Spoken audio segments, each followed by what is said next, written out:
Right, okay, so let's go into this dream. So this, the dream I just logged actually was like the 16th of August. This one was the 15th of August, so a day before. I just did them slightly out of order, but not sure what to call this one. At the moment I've put it down as back to school. But there's a couple of different dreams. I think the second dream is the one that's the more important dream. But again, I'm not gonna not put in the first dream because you never know whether obviously it is important at some point in the future. Okay, so I can get it logged this way. Oh, by the way, sorry, I've got a bit of a dodgy throat, so which I seem to have had now for a few weeks. So apologies if I occasionally do grab a drink.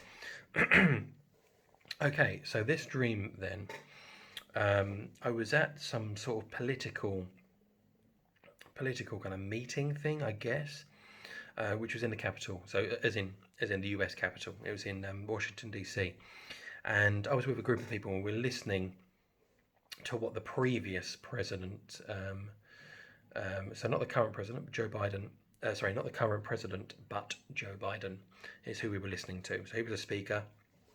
However, while we were following him around as this kind of group, I was saying to the others, I was like, this isn't the real Joe Biden. It's clearly not him. He doesn't sound like him. He doesn't really look like him that much. It was like a stand-in. But yeah, that was really odd. I didn't quite understand that. So where I was kind of interested, I guess, in this scenario to speak to him. And again, I'm not sure if he was president at the time. It's just that we were following him around, listening while we were in DC. Anyway, so so we left that area as a group, and we noticed there's somebody else who was actually running for president in the future. And so in the same way that I had been listening to Biden this time, I sat down with this other guy. So if you imagine him sort of speaking to us, and we're all kind of sitting down almost like a class, kind of listening to him and listening to him speak. We were only probably about a group of 20, and I realised who this person was, who seemed to be this promising person who was coming up, who was in the future planning to run for president, was actually Charlie Kirk, who I've actually seen on quite a lot of little YouTube shorts and stuff like that. So I've seen quite a bit of his stuff actually. Christian guy. Clearly, he proclaims that big time, Christian guy, and seems to be very, very sensible about the stuff he's saying. But anyway, that's just my opinion. But I realised it was him, and I became part of this kind of small group that he ended up teaching in some way. We were listening intently, but I felt within the group, I was part of this group. Others were kind of looking at me almost like you don't belong here, kind of thing. Because it was a very academic group. So it was a group of sort of like super overachievers. They were in their teens. They were quite young, but they were incredibly intelligent. But they were just looking at me, probably at the age I'm at now, thinking, you really stick out here. What are you doing here, kind of thing. But my youngest daughter was actually in the group as well. Of these kind of students, and they'd been given some homework by him to do, and she just wasn't really interested in doing this homework, and so I was trying to, because this was like super prestigious, that she was in this kind of group, and I was really kind of helping her along with it. So I'm not sure that I was properly in the group. Maybe I'm not sure. I got the feeling that I wasn't really. I was more observing, but that my daughter was in the group. But I was like the only dad to that say that was there, and I was just kind of really standing out. But as I said, they were given some homework to do, and I was kind of doing it for her because I wanted her to stay in this group. I didn't want her losing her place, and so I was helping her. So I was doing. I remember there was some drawing that she had to do, and I was doing it all in pencil so that she could go over the top of it, with pen. So I was just trying to help her out from that point of view, and I remember that she just wanted to do her own thing. She wasn't really into it. She just wasn't into it. And I felt like a parent, that's kind of pushing their kid, to overachieve or do something that they just didn't want to do. Or do a hobby that they didn't want to do, oh, come on, learn the piano. And the kid's just like, oh, just don't want to do it, It was that kind of thing. She wasn't into it. It was more I was pushing her and encouraging her. Yes, despite this all being set, all this homework was set for like early teens, I would have said, you know, maybe like, well, around her age group, I guess. So she's 12. So he's like 12, 13, 14, that kind of age group. I couldn't keep up. I was really struggling because, as I said, these were super high achievers. And yeah, I felt obviously a bit belittled by their academic prowess versus mine. And yeah, and basically I got found out at some point that, well, or she got found out that I was helping her out, and she got kicked out of the group. I was obviously kicked out of the group, but for some reason I ended up getting thrown into school, and I was like, okay, but you know, I'm in my 40s. Why am I being thrown into school? But that's what happened. I ended up going back to school. We were in like a standard sort of state-backed school, which is always what I went to. I never went to private school or anything like that. But I was thrown into school. But again, I was surrounded by these teenagers, and I was like, I remember being on a school field and just kind of like hiding, you know, like trying to blend into the background. But how does a 40-year-old blend into the background as an actual student? They just don't, do they? And I kind of always feel like that for like you know, people who go back to university who are much older. They must feel a bit awkward, mustn't they, in comparison to the others who are maybe in their, again, very late teens to early 20s, mid 20s. Again, I've never been to university, so I don't know, but I would imagine that must feel quite awkward. But maybe not at all. Anyway, so that's really all there was to that dream. So I left it in there just in case, because it says that Charlie Kirk's running for president. Maybe he does. Maybe he does. And there's me sort of saying, there you go, I predicted it. You know, that kind of thing. So I put it in there. I don't know if there's a major lesson there. There probably is. But and I do sometimes find that these take a little bit of time before they come through. But for now, I've just mentioned it. Dream 2 then. So dream 2, actually, I was meeting up with a friend I used to work with, Mike. So this is a work friend as opposed to another Mike who was a school friend. That's how I separate the two. Okay, so this is work friend Mike, and he was basically talking about how. Oh yeah, he was talking, and I just couldn't shake the fact. You know when someone's talking, but it's something that's really on your mind, and they're talking, but you're thinking about something else. You know, I don't know, like I don't know, they've got some food that's on their chin, and you're just like, oh, I want to say something. And all you're thinking about is that's on their chin, and you're not really hearing what they're saying. It was that kind of thing, but it was with his accent. I was like, what's going on with your accent? You know, because obviously I'm knowing him as I know him now. You know, he doesn't have an accent. Well, he's got a bit of a Welsh accent from where he's lived, but not a, and not a strong Welsh accent either, but he certainly doesn't have a foreign accent. So in this, he had a foreign accent. I was trying to place it. It sounded a little bit South African, but not really. I just couldn't quite place it, and it was just really bugging me. But he started talking about specifically a river. Okay, and I want to give you just a little bit of background. So his family are Hungarian. He's got cousins in Hungary and stuff like that. His surname is, I guess, Hungarian. And he did go through some of his history, but I remember once, but I don't remember all of it. I don't think he was born in Hungary. I'm pretty sure he was born in the UK, but his parents, or at least one of his parents, was definitely Hungarian. But that's what's in the back of my mind here, because I'm thinking, is it a Hungarian accent that he's got there? I don't know. But this is where it just changes, and it feels like that's just a little bit of an introduction, maybe. But so he totally randomly, starts talking about a river, and he starts talking about in his youth that. He starts talking about the River Danube. Now, I don't really know anything about the River Danube at all. I'm just not really interested in stuff like that, if I'm completely honest. But he was talking about the River Danube, and he was saying it was a bit of a raging river. You know, no one could safely kind of swim in it. Again, I don't know whether that's factual at all. Probably not. But how he was describing it was as a raging river, and no one could safely swim in it, and something to do with strong currents, I think, or something like that. And then I woke up. So it's just a little snippet, but I kind of woke up and I was just like super curious as to, because it was so random. Like at the time, I think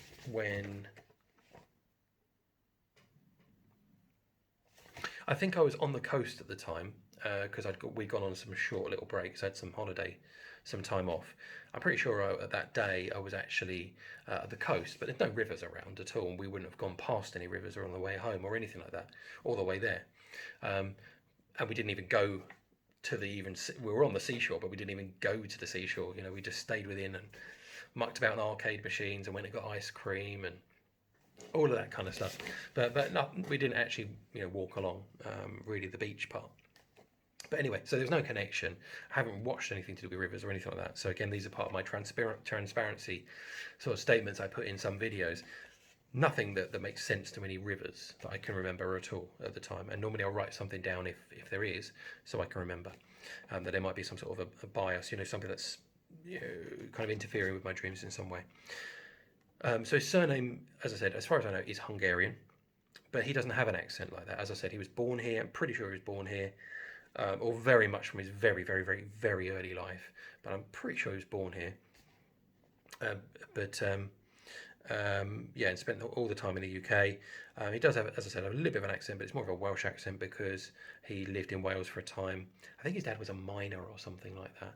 But yeah, anyway, moving on from that. Anyway, after waking up, I Googled the River Danube just because I was curious as to just a bit of information about it. So this is literally what Google told me. So the River Danube is located in Central and Southeastern Europe. It originates in the Black Forest Mountains of Germany and flows southward for 2,850 kilometers, which is 1,770 miles, before emptying into the Black Sea. The river passes through or borders 10 countries. That's Germany, Austria, Slovakia, Hungary, Croatia, Serbia, Romania, Bulgaria, Moldova, and Ukraine. I didn't know any of this, obviously. I don't know any of that at all. And but yeah, I couldn't look up anything. I didn't bother actually looking up, is it safe to swim in? I just didn't bother looking that up. And that's basically where I ended my description. Now, I did put a little, in inverted commas, 10 kings, question mark, because when you see 10 nations listed, it did make me think of something. So there's 10 nations listed in the book of Daniel, which are the 10 toes of a big statue. 10 nations, they are said to be part of the former Roman Empire. And I just had a quick look on this literally this morning, just before actually doing the video, because I thought 10 kings, yeah. When it says 10 kings, I quickly looked up, which area is it from? It's from the Roman Empire, because it's the 10 toes, the feet, let's say, are made of iron and clay, okay? Is what that's made of the statue. And the bit above that is iron, which is representative of the Roman Empire. Vast majority of people will say that's the Roman Empire, okay? Vast majority. Okay, so iron mixed with clay is some sort of mixture of the Roman Empire in some way with something else. Again, the clay element, some people I think say something to do with the church, that there's some kind of a mixture going on, something like that. It's fragmented or whatever it may be. There's various different, again, you can probably look that up. Lots of different views on it. I don't have any kind of specific view on it. Other than I personally think, yes, that the Roman Empire is correct. That's my personal opinion, but there might be other people that have different opinions. There are some out there, and I have mentioned them before in various other videos. But the 10 kings, basically, the Antichrist gets the power of the 10 kings, and is able to wage war using those. Now, it seems a bit of a strange placement of those kind of countries. I would imagine that maybe they're more Middle Eastern, is what I would think. So again, I'm not saying that these are the 10 kings at all, but I was just, as I kind of looked into it a bit more, I found some interesting aspects of it, because obviously I mentioned in that dream that the River Danube was a raging river, so it's the sort of thing that people didn't swim in, or you wouldn't swim in it.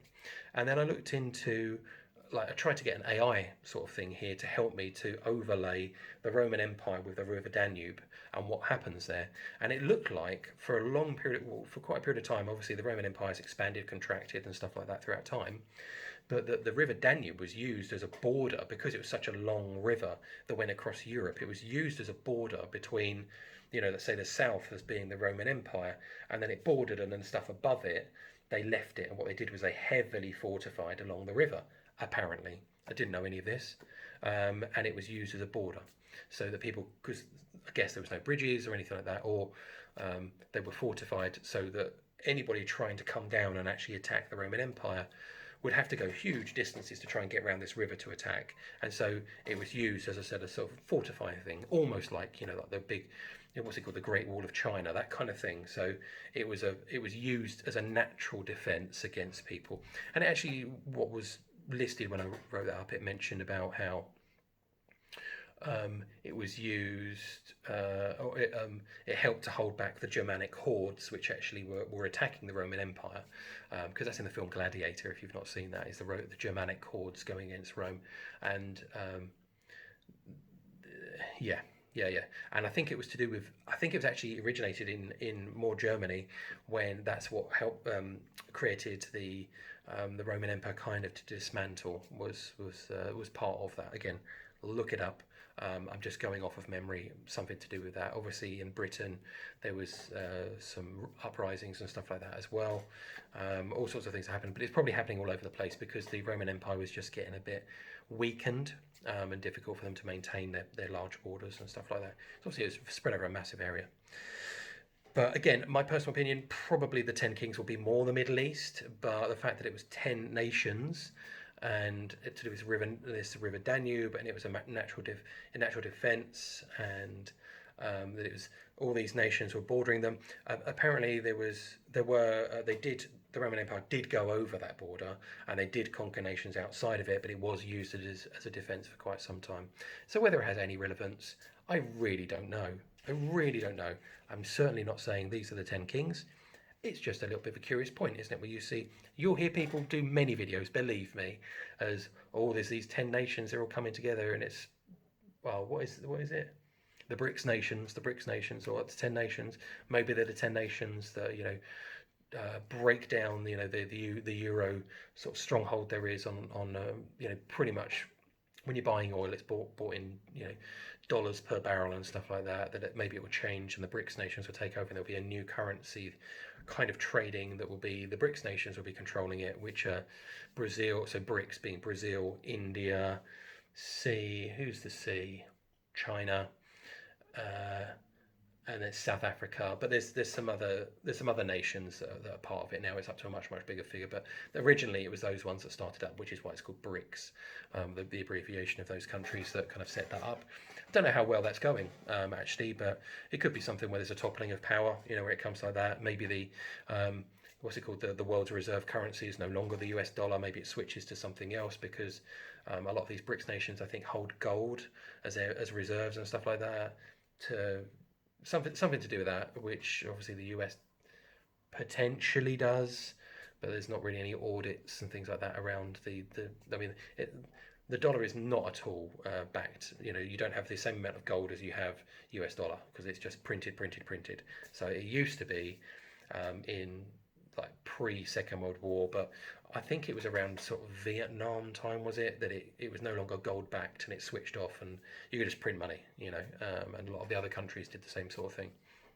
So everything is to do with money is all based on trust. You're just trusting that when you take your $10, your £10, your 10 euros, whatever you've got, you're just trusting the fact that you can go to a shop and use that money, but it's not really backed by anything. So a bit dangerous, really.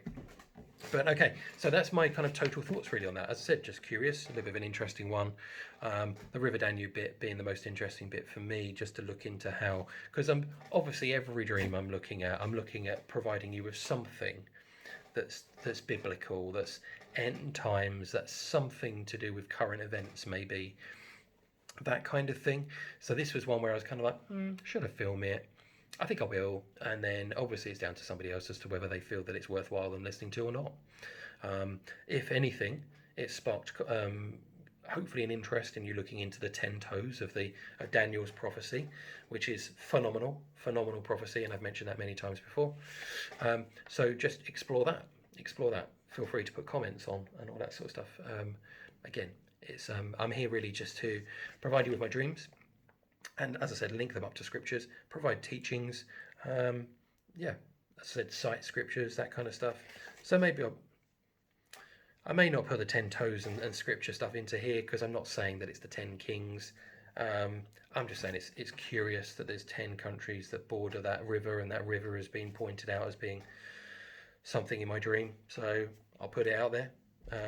You know, these countries seem to be, most of them, I don't know if all of them, part of the Roman Empire as well. So again, I don't know if it's all of them, but it's that kind of area. Yeah, so I'll leave that with you.